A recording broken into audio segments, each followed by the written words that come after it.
Praise lord. దేవాతి దేవునికి వందనాలు. ప్రభు నామమున మీ అందరికీ నా ప్రత్యేకమైన వందనాలు, శుభాలు తెలియచేస్తున్నాను. ఈ దినము ఉపవాస ప్రార్థనా దినం, 5వ రోజు. మీ అందరి కొరకు ఈ ఉపవాస ప్రార్థనలో నేను ప్రార్థిస్తూ ఉన్నాను. ఈ దినము కొరకు ఏర్పాటు చేయబడిన దేవుని వాగ్దానము యెషయా గ్రంథము 54వ అధ్యాయము 15వ వచనము. నీకు విరోధముగా గుంపుగూడువారు నీ పక్షపు వారగుదురు. దేవుని నామానికి మహిమ కలుగునుగాక. ఈ ఉదయకాల సమయంలో సర్వోన్నతుడైన నీ తండ్రి గొప్ప వాగ్దానాన్ని నీకు అందిస్తూ ఉన్నారు. ఆయన అంటున్నారు కదా, నీ జీవితంలో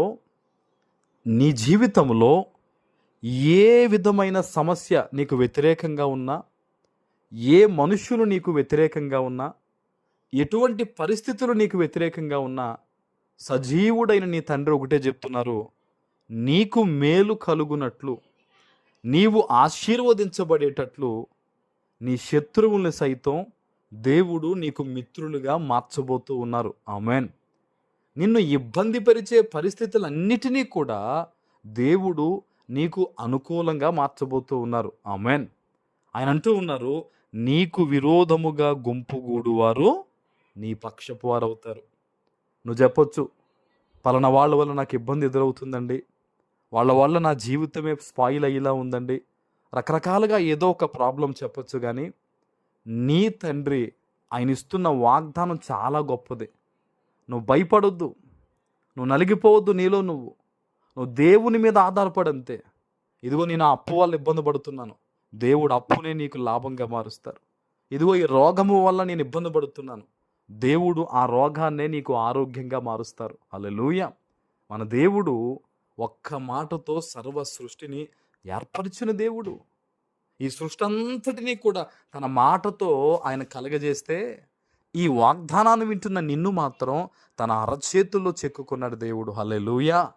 నీవంటే దేవునికి ఎంతో ప్రేమ, నువ్వంటే దేవునికి ఎంతో ఇష్టము. అందుకనే తన ప్రాణము నీ కొరకు పెట్టాడు. ఈరోజు అపవాది చెప్తాడు, నువ్వు దేవునికి వ్యతిరేకంగా పాపం చేసావు, అప్పుల పాలైపోయావు, ఇబ్బందుల పాలైపోయావు, కాబట్టి దేవుడు వెంటనే సహాయం చేయడు, దేవుడు నిన్ను లెక్క చేయడు, నువ్వు ఎంతో మారాలి అని ఎన్నో రకాలుగా చెప్తాడు. కానీ ఒకే ఒక్క మాట, తప్పిపోయిన కుమారుడు పశ్చాత్తాపంతో ఆయన దగ్గరకు వస్తే తండ్రి ఏమాత్రమైనా వెనకాడా?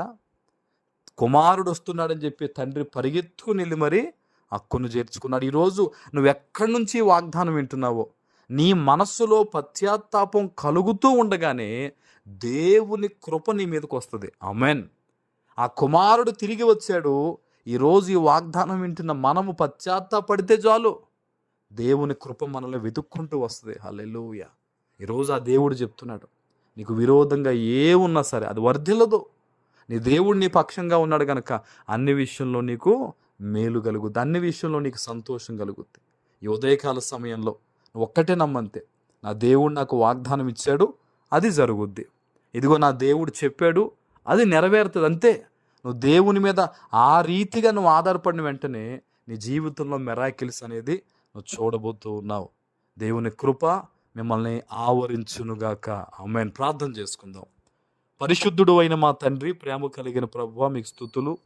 ఈ ఉదయకాల సమయంలో మీరు ఇచ్చిన గొప్ప వాగ్దానము ప్రతి బిడ్డ జీవితంలో నెరవేర్చి స్థిరపరచమని యేసు నామమున ప్రార్థిస్తున్నాను తండ్రి. ఆమెన్.